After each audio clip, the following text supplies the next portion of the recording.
We're recording. You're listening to the Tune Up and Jam podcast. Ready? Go. This is episode number 31. Welcome back, guys. Here we are. Guys. Tune Up and Jam. All right, tune up, turn up, get down and jam. It's episode number 31. Yep, 31. Hello and Labakar, Francito. Labakar. Labakar. That's good evening in Latvian. Hey, guess what? What? Guess who's back? Guess who's back? Back again. No. Shit, when did you get here? Don't call it a comeback. What's I've up? been here. Schmoke is here. We've been saying it. We've been promising it for how many episodes now? 10 at least. Yeah. 10 episodes, and finally we got the Schmoke man back. I think he should just do the whole episode. It's then. been a We minute. got a lot. I got a lot catching to up say, do. man. I got a lot to say. I hope you've been taking notes. Get some Francis and Rich drops in here and have a conversation with you two. Record it. Have that. How you been, man? Good. We've good. gotten a lot of listeners since you've been gone. They've been waiting. They know all about you, and they probably think we're lying. But here he is. This is the guy. This is the drops that you've been hearing. This is the real live guy right here. Chris. I'm like Rich's 7th grade girlfriend. Nobody believed in. Lives in Niagara Falls. You know. Look at this picture. Classic. That's pretty much what it was like. So what up? Nothing, man. Stoked busy? to be back. Been crazy busy and Been playing. glad. Yeah, been playing and working and playing and working. Yeah, Being a dad. That's how it goes, man. Being a dad. Oi. Kids picking up any instruments yet? I mean, they pick them up and then they put them down. They don't do much with them yet. It's weird. You know, I mean, there's some conversation there about, you know, when to start kids. Do you make them take piano lessons? Do you not make them? I don't know. Have they shown any interest in taking piano lessons? Yeah. I mean, of course, we got every instrument in the world in that house and garage and everything else. But trying to get them to pick up one of those instead of a iPad or a Nintendo controller. Yeah, it's going to be good. When did you start? You know, my dad was the one who made me take lessons. He So made me take. He did make you take lessons. Yeah, he made. Well, first he tried to give me lessons. He was way too impatient, and then I hated it. And then he made me take piano lessons because he didn't know how to play piano. And then I really, really made him mad, and I got drums. And he was like, "I thought you were going to be a musician." That'll piss any parent off. I know. So I didn't come back to like stringed instruments until I was in college. Just because I knew two dudes and they were better drummers than me, and we wanted to have a band, and so I was like, I better figure out something else. Huh. Yeah. So they'll find their way. They'll do it. I think as long as the instruments are around in the house, and as long as it's always available to them, you know. But it does have to be their interest too. You know what I mean? Like, Yeah, you can't force it. I don't know. Some people do, and it seems, you know, I see kids, you know, whose parents start them with piano lessons at 3, and then, you know, we talked to David Rogers, who was was he our very first guest ever? yeah, I think he was. Yeah. Right, and now he's done. It kind of worked out pretty good for him, Yeah, it did. but then you see a lot of kids where it doesn't necessarily work out. I kind of feel that way about everything though. Sports, same thing. You know, like you can't make your kid play baseball. But it's like, think about how many people have ever taken up sports in school, right? And how many people pursue that for the rest of it? It's just a small percentage, really. Yeah. Just like music, there's so many people that I've known that's either taken piano lessons. I would say the majority piano lessons, violin lessons, sometimes guitar. But yeah. Well, just how many people were in their high school band, and then when they graduate, they never pick up an instrument again. You know, you talk to people and they go, "Oh yeah, I played, you know, the mellophone in 11th grade and 12th grade, and was in the marching band, and I haven't touched that thing since 1986." So I don't know. I don't know if there's a right way or a wrong way. We're probably doing it the wrong way, but we're not making them take any lessons. Yeah. No, at this I point. think it's good. I think it's all right. Well, you did the best you can, and you know, they're always, like you said, it's always there. Yeah. If they want to pick it up, they'll pick it up. But I don't know. There's something. There's some good that comes obviously out of any of that stuff. I mean, there's a dedication. There's a learning to practice and all that kind of stuff. Whether it's sports or whether it's music or something like that. That goes a long way just for the rest of your life. I mean, and there's been like tons of studies for decades now, I think, about the advantages of having kids take music lessons. Sometimes now it's one of those things where, okay, I'm sure, most of the kids there, it's an obligation, set on by the parents, but there are some benefits that, well, there are not always obvious. Yeah. There's some direct correlation with music lessons and especially your critical thinking with your math skills. And they talk about music being actually a language of math, and so it's interesting. It's interesting for me to see as a teacher, and you do see a lot of the kids who are the musicians who are very strong in math and science, and David being another example of that. Who is like a computer science / music major. But my son, who is 12 has a little buddy, who, like, I see that spark in him as a young musician. Started with the cello, and then I gave him an amp and a bass to mess around, and then a guitar, and like he goes home and he rocks out, and he's like, Mr. Schmoke, I learned the beginning of Welcome to the Jungle, and and that. And then that gets me all fired up because I'm like, that is so awesome. Remember being a kid when you started learning songs and you're playing along with whatever it was at the time for you and advancing through. And so I don't see that same enthusiasm in my kids. So it's a little bit different, Yeah. And you might get it, and then maybe they'll get it at a different time. I don't know. Yeah, that's all right though. Yeah, nothing to worry about too much as long as it's always it's a healthy environment to have the music around. Even if it's more of a passive thing for them. So, yeah, it's all good. So what else should we talk about? Being the end of the year, and I was scrolling and I saw this. They come out with lists. Everything on the internet anymore is lists. Like they get you with lists. Mm-hmm. So they had like lists, the best songs of 2017. And the worst songs of 2017. And I looked through them. I didn't really know any of them from either list because I'm not that hip on popular music. Yeah. But I saw Ed Sheeran's name pop up on both lists. Oh, yeah. Same song? Some of them. Really? Funny. He does a lot of collaborations. There was a lot of them that were collaborations. But isn't that's how things are nowadays. Is it? Is that I think there's a lot of collaborating now.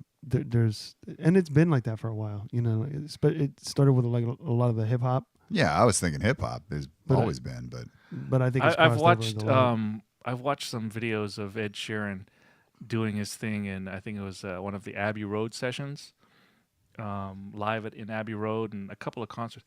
This guy's talented. Oh, no doubt. Wasn't he? He's really good. Wasn't he kind of a John Mayer protege?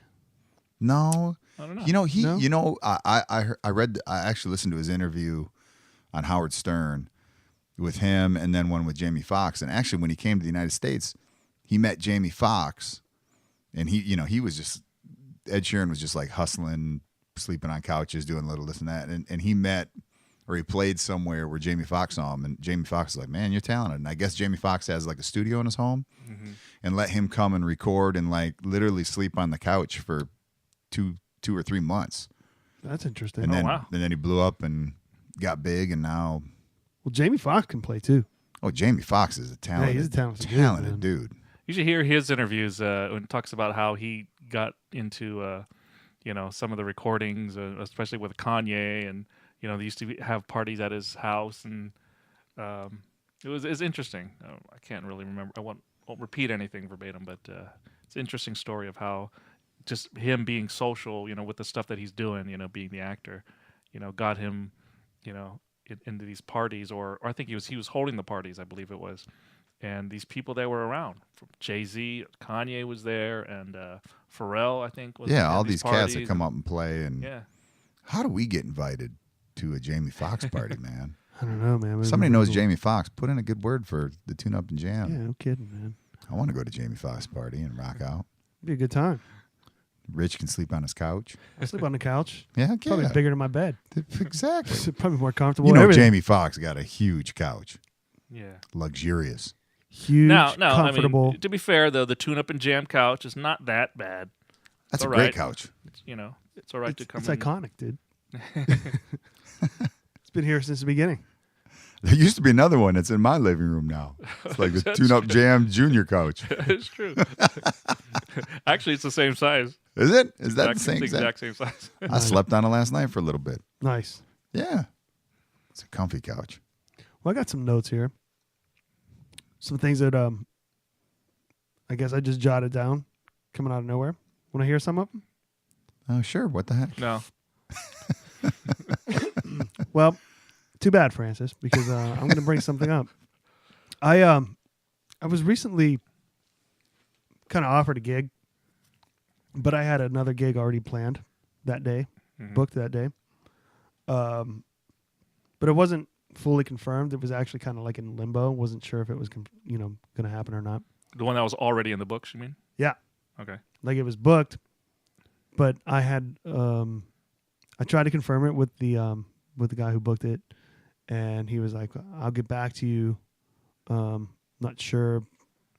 Blah blah blah. This kind of thing, And I was like, all right, well, just let me know. In the meantime, somebody else called me for a gig on that same day. It was like, I need to know. There's, I'll give you like 24 hours, but I need to know because I need to book this gig on that same day. And it was like the following Sunday. It was like coming up in a few days.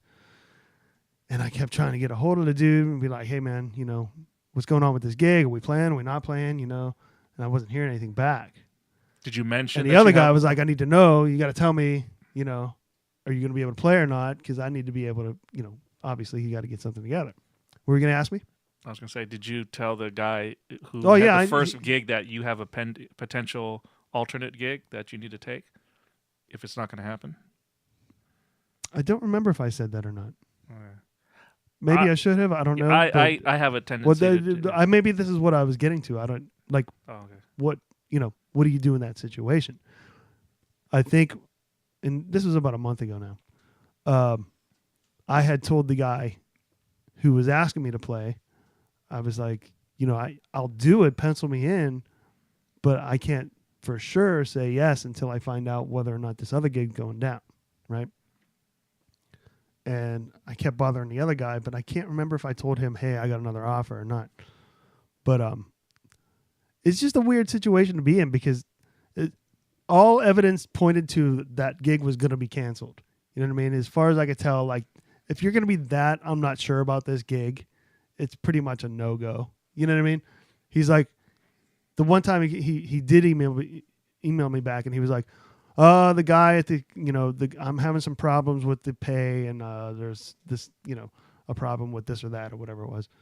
And so it sounded like it was just not going to go down, Mm-hmm. But this is a tough position when you definitely have this one gig basically like pulling you, and the other one going, well, it's going to be there. It's probably not going to be there, but, so what do you do in that situation? If it was me, yeah, what would you do? Personally, I would reach out to the first guy, and because it sounds a little wishy-washy, and although you told him first, I would set a deadline. Basically, said, look, I have to get back to an alternate gig. That if this original gig is going to fall through, I need to know, sooner rather than later.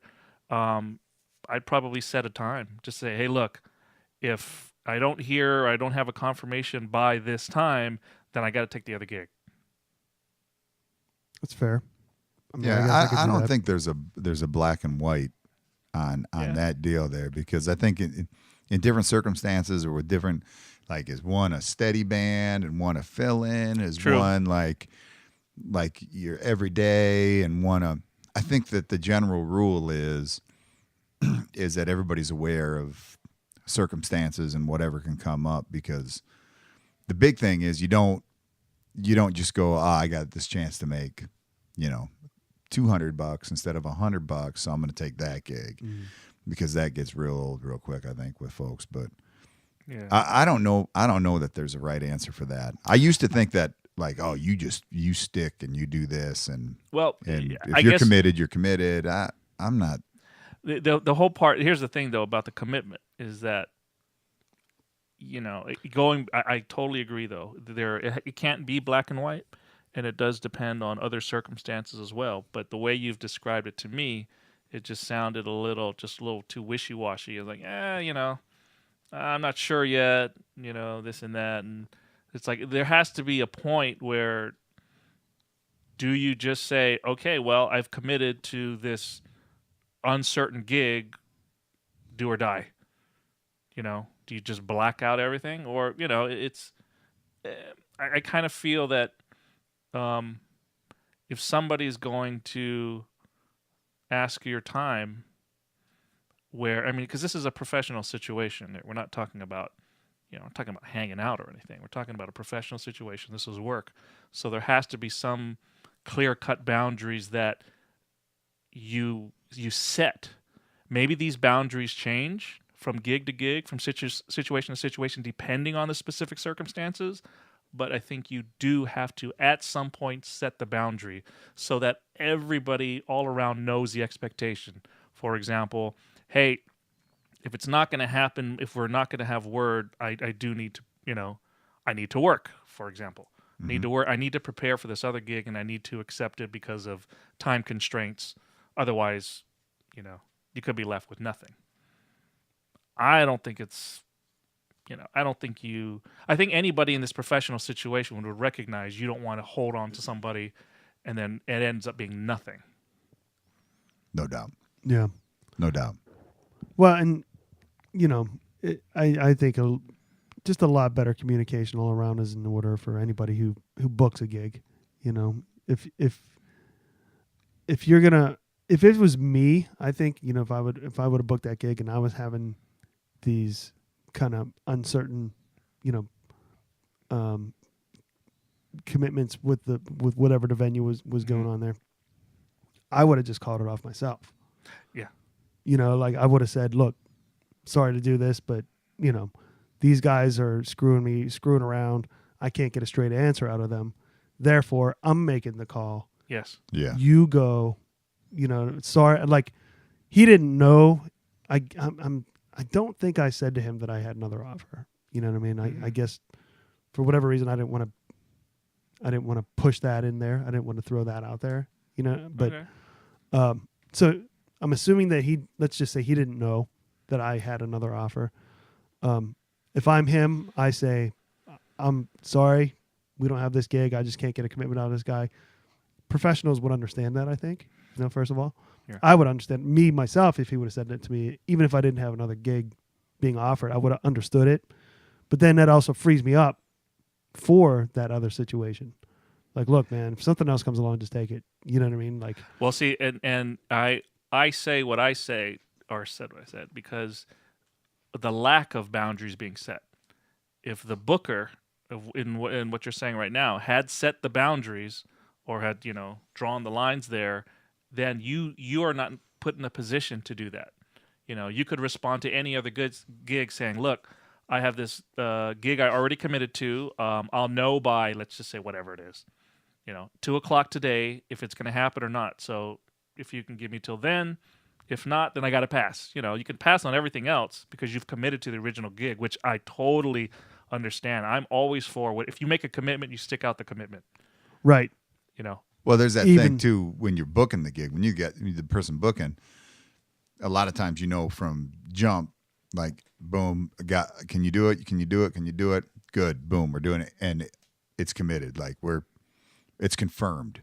The gig is confirmed. Right. And then there's circumstances where you're like, can you do it? Can you do it? Okay, as a booker, then I think you have the responsibility going, okay, I just wanted to see if you're clear on this date. This is not confirmed right now. Yes. This is not confirmed. So hit me up, let me know. I'll let you know as soon as possible. Is there a time, something like that? And, we had something like that this fall, right? With us, with December. Yeah. Just a couple weeks ago. Yeah. Where there was a thing and there were talks and that, and but Yeah, never stuff- confirmed. Right. Stuff falls through sometimes. Then you go, well, okay. Yeah. So like, So under those bet- those circumstances, something else comes along, or more money, or something definite comes Yeah. along. Everybody's cool with, you take it. Yeah. You know, that's fine. But what about those ones when, okay, just as to throw it out there, I know what you're probably going to say, but you're confirmed for a gig for X amount of money. Mhm. Somebody else comes along and, you know, doubles or triples the offer for the same day. What do you do? If I'm pretty If sure I I- know your answer, if I'm both of your answers, but to have it said, if I'm committed to that date, that original date, I'm committed to that date. I stick it out. Now, here's this is where I kind of throw in the but. If there is a potentially life-changing situation, you know, let's just say, because let's put it in perspective of, okay, hey, I have this, I don't know, let's just call it, I have this bar gig, you know, happens every 2 weeks or whatever the case is, committed to that gig. And then somebody comes around and wants to book you for this national tour. You know, that, you know, for different reasons, for obvious reasons, that this could lead to a lot of, you know, very, life-changing situations. Then I think there has to be, there could be some consideration to say, hey, look, I'm going to find a sub for you, you know? yeah. In a case like that, if you had to cancel, I think it's that musician's responsibility to find the sub. You do not leave that booker empty-handed. You know, you say, "Hey, it's an extraordinary circumstance," and I'm only saying extraordinary circumstance, not just for more money. Right. No, you know, because they booked you because of you. You know, and just any sub doesn't always just fit the bill. However, you know, that's what I'm throwing that little thing in there where it's like, if it's a life-changing situation that could just totally change, you know, the direction of your career or the level of what you're doing, okay, maybe there's a bit of understanding that can happen on both sides. But if that happened, you take it upon yourself to find that person a killer sub. Right. But generally speaking, no, you stick to your first commitment. Yeah. Agreed. Yeah, that's pretty much what I figured. I just want to put it on record. Okay. I was just Goddamn, kidding. Mike. I also think that depending on where you know, like the circumstance of where, like I am personally in life right now, I can't believe how many gigs that I am wishy-washy or even like I'll have booked and I'm like, oh, like Little League All-Stars came up or something like that, and going, hey, can you get a sub? Is there any way? Like, I want to go to my kid's game. Sometimes life just comes up. Yeah. Yeah. And you try to make everybody aware, like, this is where I'm at in my life, man. This is where I'm at. Mm-hmm. But then there's also the cats, you know, who I've played with before, who like, this is how they make all their money, is by playing gigs. Mm-hmm. And they're trying to play 5, 6, 7 nights a week. And sometimes those guys too, I kind of feel for, if they all of a sudden have an opportunity to do this big gig and make 3 or 4 times as much money, I want them to go and do that gig because they don't have a day job. This is how they're making rent. And this is how they're paying. Well, that's totally understandable. And that's totally understandable. But Yeah. I mean, but now we're breaking it down to maybe certain exceptions and situations. oh yeah, but that's what I'm saying. There's I don't think yeah. there's a hard fast rule. And I used to definitely think there was. I used to be very much in the corner of like, no, if you said you're going to do it, you're going to do it. Mm-hmm. Like, there ain't no sick days. There's no time on, you know, there's no this come up. Right, with no that. girlfriend. Yeah, you're going and playing the gig. And I don't know if it's that simple anymore. Yeah, I don't think it is. But I think it's a fair point that you brought up, that you let people know what your deal is. Yeah. You know, you let them know so they have an understanding like, hey, we want you to do the gig, but, you know, something comes up with your kids, and it's like, hey, take care of your family, you know. Yeah, trying to be straight with that, which I think is Yeah. within any circumstances. This isn't just a strictly music gig. This could be if you're, you know, going to do roofing the next day. Right. And I think if you're dealing with reasonable people, Yeah. you know, everybody's going to understand. Yeah. I mean, when you're committed, you're committed. Everybody knows it's going to be something exceptional. Yeah. That you're going to pull out, especially if you know the person. You know, if we got a gig and something happened, we know that it's something exceptional. That's going Right. to, you know. So what did happen on that? The original gig was canceled, and I took the new one. Okay. And so it all worked out. Which is kind of what you thought was. Yeah, I mean, I was happening, I guess, yeah. pretty sure that's the way it was going. I just, you know, I don't feel. That's why I told the other guys, like, pencil me in, and then I just, you know, you just gotta wait until I get a word. I'll keep pressing, but you know, but it worked out that way, Yeah. which was cool. I think I know what gig you're talking about. Yeah, The number 2 gig. you may. Yeah, I think I was there. yeah, I think you were. And I think I didn't know that you were going to be there until I was like, hey, Rich is here. Yeah, yeah. I think you might be right. I think you might be right. Yeah, yeah. But see, because going back to if you had to pull out a gig, it's just like when I've subbed for you in place of you. Right. You know, you've reached out to me. Right. I'm pretty sure before when you knew your circumstances. Right. And you wanted to check if I could do the Right. gig. So before I called up Yeah. Before you broke everybody else, yeah. I was like, hey, Francito is down. And that, I think that does go a long way. Yeah, because it shows that it's, you know, you're not just being selfish in the situation. It's like, look, this is, you know, I got you covered too. Yeah. You know, I'm sorry it's not the, you know, the situation we hoped for, but as, you know, as we know, life happens, but I got a backup for you. I got fired on Tuesday after I got Francis a sub from me on Saturday. That's it. You should never go and find a sub that is better than you. You should always be good, but maybe like just a little bit not as good. Yeah, like that guy worked like that one time, but we don't want to play with him for like anymore if we don't have to. Yeah, that's the guy you want. Don't give Francis. No, but you know what? No, I always think it's good. You know what? Here's the thing: when you are you pushing for Francis not to get any work? Gee, thanks, Schmoke. No, Yeah, welcome back, man. Get Francis, but get him to play drums or something. No, don't do that. Yeah, I have been working on the songs. Yeah. No, but you know, here's what I think though. I always think, you know what, you always help where you can. You do your thing. You know, you do the best you can in your situation, but I don't think you should feel overly protective because what's going to happen is going to happen. Oh, no doubt. You know what I mean? And that's the whole thing too. It's like, as was said very eloquently in the 70s, hold on loosely, but don't let go. Okay? I think we can all agree with that. That's true. Fine piece of There you go. music Wisdom. That is dropping knowledge. Yeah. Look it up, kids. 38 special? Yeah? That's right. 38 special. Ding, 38 ding, ding, special. Boy, I remember sometime, and this was in the early 90s when they were well past their prime already, but rocking out to them hard in Milwaukee at Summerfest with a group of friends and singing Hold On Listen. Oh, yeah. And I was with a dude I played music with named Matt Branch, who could sing that stuff like and belt it. Matt Branch sounds like a name that would be able to sing that stuff. That dude. Shout out to Matt. Shout out to Matt reason. Branch. That dude was one of those guys. You know, we talk about picking up and playing music and then not. He was an uber talented drummer, and he could sing. And I mean, he could belt it out. Really had a great range, and could really pick out harmonies and stuff. And I was in a college band with him for many years. He was my roommate. He was one of the drummers that was better than me that I got in a band with. And he's the reason you play bass? yeah, he's one of the big reasons I play bass. Thanks, Matt. I don't have to haul all that gear.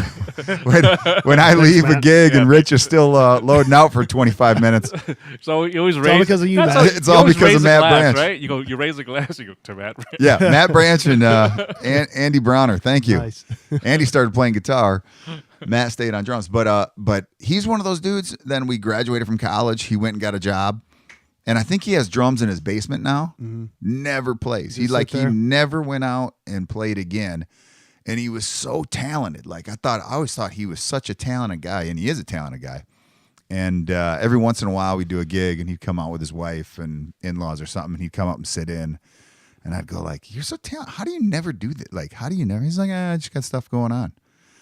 And just and like for me, I don't get it. Well, I think it's probably one of those things where it's a talent, but it's not a desire. You know, and Yeah, it's just yeah, like it's it's not a there. big I could, you passion. know, you could like I could juggle. Yeah. You know what I mean? I could juggle. I could just give me a couple. I could just give me 3 different things I could juggle. You know what I mean? But not that that's the same thing. But it's like I don't care to do it. You know what I mean? You know what's Like- happening at our next show, right? I'm gonna You know juggle, what? baby. We're gonna have a like Give him a guitar pick, a drumstick, and an axe. yeah. He's gonna be doing a drum solo and juggling at the Juggling same at the time. same He's got the time. sticks going up. He's hitting. And He's he'll got sing. 2 pedals going. Yeah. He's singing. That would be great. This is gonna happen. So when our next show is, we're gonna let you know so you can come see And the we Yeah, get juggling. videotape act. that, put it on the YouTube. those torches that light. Oh or yeah, those, something's gonna be on fire. Those like I'll do it. Polynesian dancers. I'll You do know, it. this is- Yeah, I'll do it. Yeah, just toss them to me, man. Don't even tell me. Just toss it. oh, that's- But I mean, it's like that. I Yeah. can do it. You know what I Yeah. mean? Like, not everybody can juggle, obviously. But but I don't have any desire to juggle. Just not that burning passion. No, I just don't feel like I want to be a juggler. You know what I mean? And that's the only thing that popped into my head that I could think of that could kind of explain it. But Well, yeah, a lot of we people all have ability. You're probably good at something like a board game. Really good at chess. Or Yeah, something. I don't, You know what I mean? that's You a weird something correlation like though, that. because I don't think of anybody as being like that dude is passionate about his juggling. Yeah. Or that guy's passionate about, usually, with being a musician, I kind of think of one of the prerequisites is that you have this passion for it. because and- you had to practice. Yeah, you had to at some point. You had to sit down and learn it. I Well, if you were guess so that you're talented, not necessarily. and maybe You know? I could see where, and this is not a slight, Matt. If you ever listen to this, you should have your kids listen. Matt liked the girls, so maybe that was the motivation. Maybe the motivation was Yeah. always like, this is cool. I'm up in front of people. I'm getting the adulation, and chicks dig it. Yep. Okay, and then once you kind of move past that point in your life, you lose that motivation. I don't know. Maybe That's- I'll, you know what? I'll have to ask That's him a about fair that. assessment, though. There is a fair assessment. There was, Yeah. excuse me. Very professional. Yeah, Jeez. there was I leave and this thing all turns. There's turns to shit. Well, we changed that, by the way, since you've been gone. You're allowed to swear now. Oh my gosh! yeah. Nobody told me. I've been saying heck and darn. Gosh Well, darn it. You know, well, there was a guy, and I can't. He played for the Dodgers. He played second base for the Dodgers about a decade ago. I can't remember his name. It wasn't Matt Kemp, was it? Was he a Dodger? Matt Kemp was a Dodger. Was he second baseman?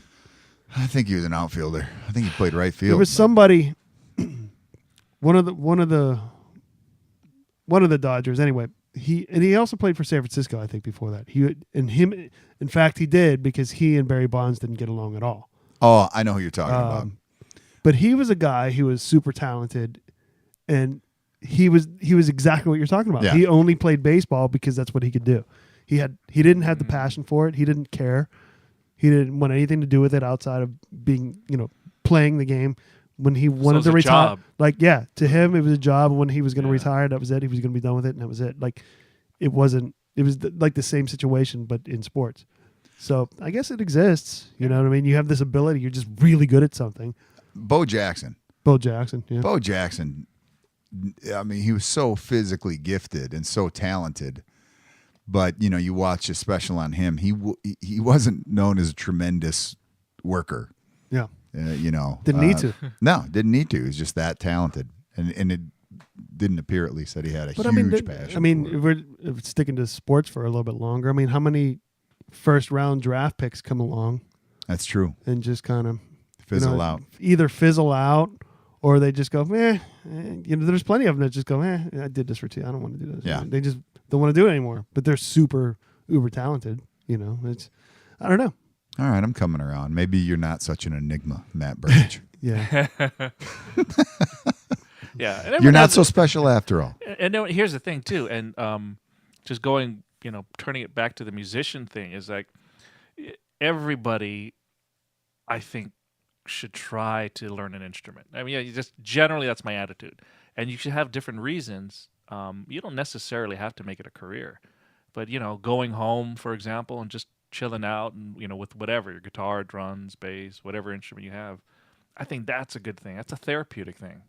You don't have to play in front of anybody, but just learning music, even for yourself. I think that's It reason totally enough. is. In working with kids myself, and in working with kids with instruments, I definitely notice that I work with kids who might have some some difficulties learning other subjects, but when it comes to music or things related to music, even just like kind of setting up PAs, or dealing with the electronics or whatever it is that goes with it,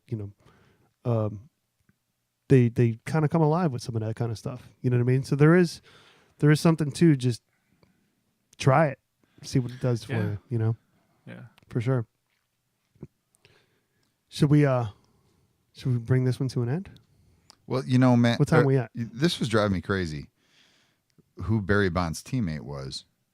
That's what you should. Yeah. Chris comes back and we start talking more sports. And it wasn't Matt Kemp. You know what I'm talking about? It was right? Kent. Kent. Kent. That's it. Jeff Kent. Jeff Kent. Yeah. That was it. So I had to. That's it.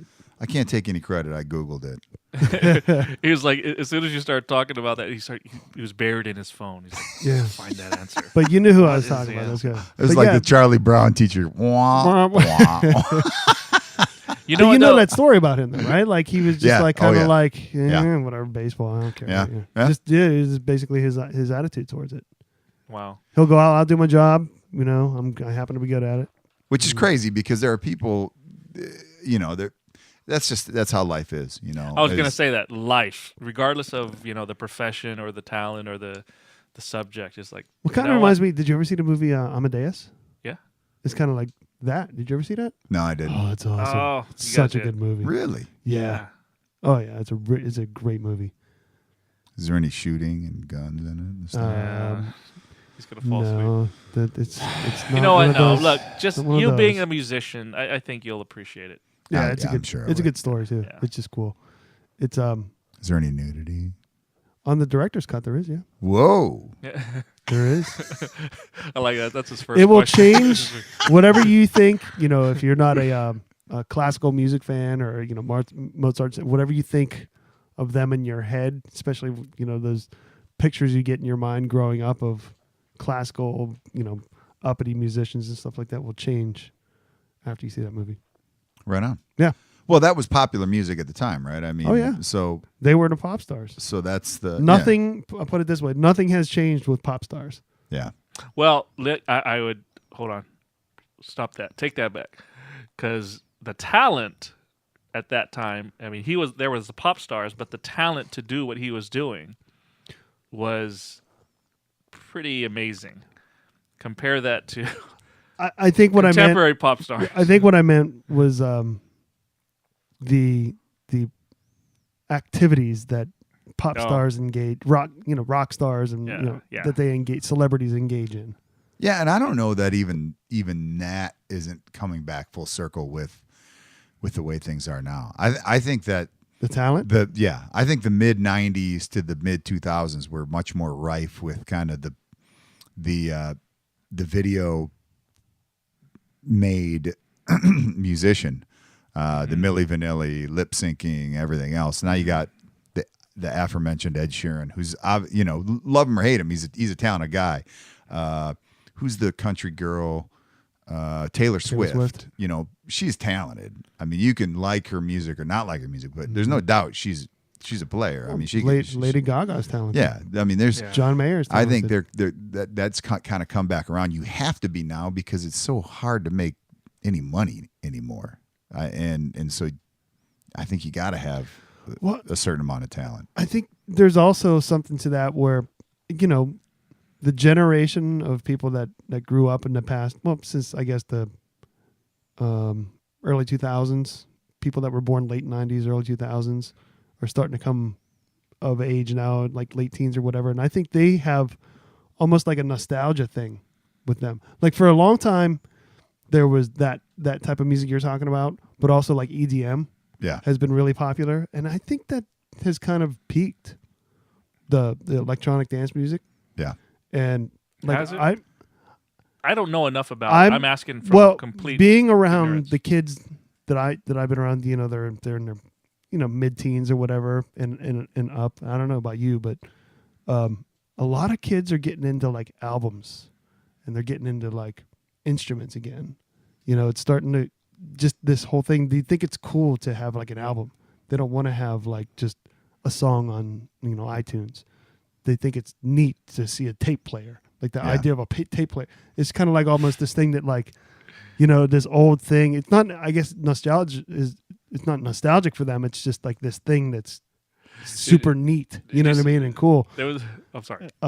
So I wonder if that has something to do with it too. Like if there's a movement in the generation that they're not millennials now. You know what I mean? This next generation of kids underneath the millennials.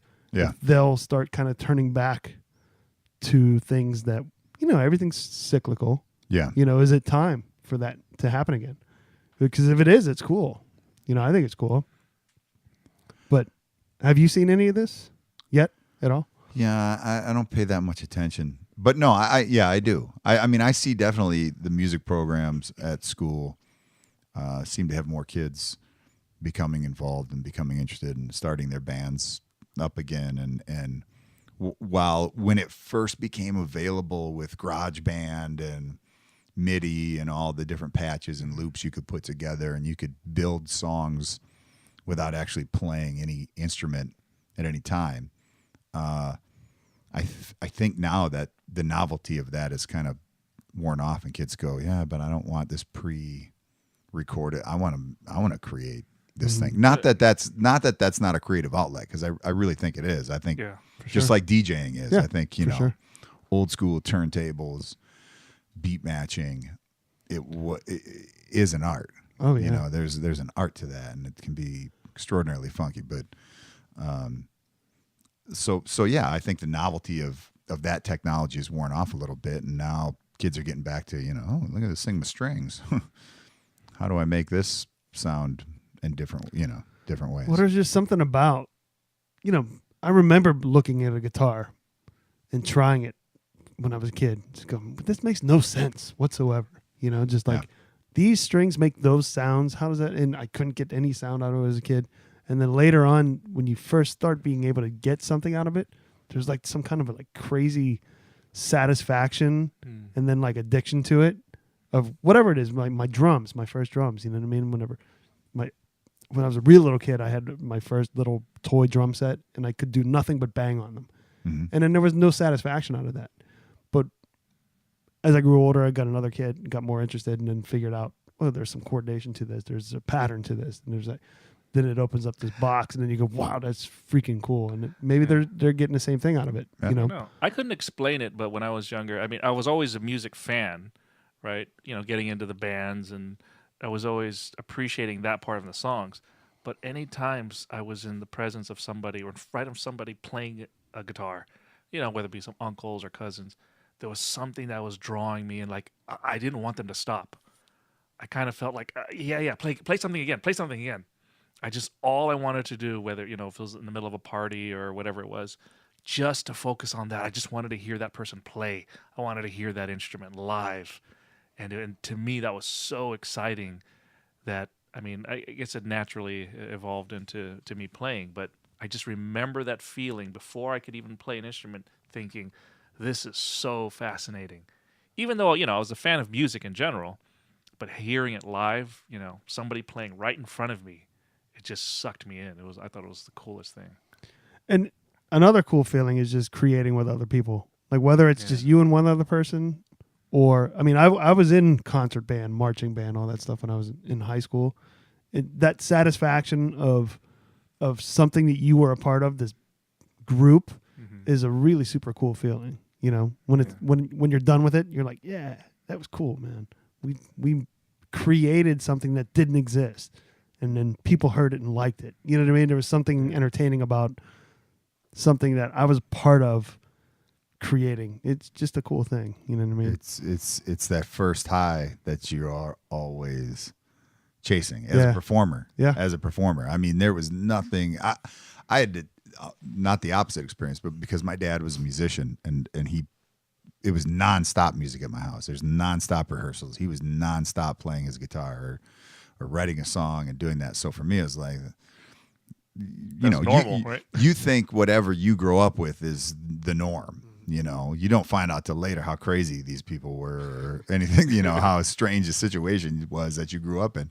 I thought it was normal. And so I almost I wanted to find different music that wasn't getting played in my house. But when I first got the performance rush from being in little bands when I was young, but especially after I graduated from high school and playing in this, getting up and singing for the first time, like with a big band behind me for this festival. And I'll never forget doing it the first time. And I hadn't sung for a long time. I was just DJing and doing radio stuff. And I was totally into hip hop and, you know, wasn't that interested. And I went and did that one festival thing, sang, and I was like, ooh, this is amazing.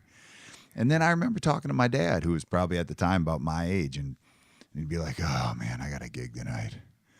I'm like, oh, that's all I wanted to do. I'm like, aren't you stoked? And he's like, yeah, but I got to drive or I got to. How old are you?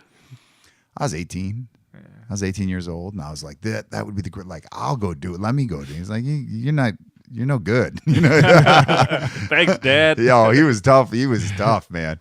We've talked about that before. Yeah. But I was like, how can you not be so stoked? That's the greatest thing ever to get up and like, I'll go and sing 1 or 2 songs and I'll feel like I'm walking on a cloud for 3 days afterwards. And that's what I feel like I'm still chasing. Like whatever gig we do, whatever band we're in, and you know, you got to get through this or that, is trying to find those nuggets even in the times that get you go like, that was where y'all look magic. at it. That's Y'all magic. look at each other and you're like, oh, Yeah. damn, that was, ooh. Yeah. Yeah. Made my hair stand up. Yep. It still happens. It's cool. It's fun. All right, man. It's good having you back, Schmoke. Yeah. It's good to be back. Finally. It's good to Can be actually back. say he's here and not have to do the artificial drops of Detroit. Oh, Yeah. those were artificial? I thought he was calling in, man. Yeah. You wait. I'm gonna bring my little Casio Revenge. keyboard next Nice. time with a little mini Casio. sampler on it. Francis has got all this real fancy gear in here and stuff. I'm gonna just bring Don't my need that Casio. crap. Don't need it. Don't need it. Shoot, I can do it on this phone. This iPhone's got to have a little sampler That's true, man. app on it. Just download one for free. I'm gonna get it. I'm gonna make little drops of you guys saying silly stuff. Go ahead, man. Yeah, we've got good ones of him. That's true. This is what happens. You don't show up for a little bit, you're gonna. Yeah. Hey, you got to take it, man. That's it. Yeah. So anyways, tuneupandjam.com. We have our email podcast at tuneupandjam.com. Find us on Facebook, Instagram, even Twitter. And we'll be featuring some artists that have been in touch with us just to play their music and, you know, spread the word. So if you got anything you want to share with us, hit us up. What else you guys got? Send it out. And if you know Jamie Foxx and can get us into one of those parties, Yeah. hook us up. I got the couch. He's got dibs on the couch. All right. We'll hit you guys up 2018. It's the last Sounds one good. of 2017. Man. So Can't believe It's it's the end. 2018. it's been a quick year, hasn't it? It's crazy. I feel like I was just doing that Millennium gig, the Y2K know, gig, man. when it was like, is Everybody's freaking everything out. going to Yeah. shut down? Everybody's freaking out. I was on an island Got in all the my middle of emergency- nowhere. I really was. I was on an 17 island in the years middle of ago. nowhere. Did you have like supplies for like 30 years just in Heck case? and all no, that man. crap? We were ill prepared. The gig went to 4 a.m. I do remember that. I think I almost got in a fight. Well, that happens. Yeah. Just another gig and another fight. Another gig, another fight. All right. Good times. All right. All right. That's it. Peace out. Bye. Later. Late. Bye.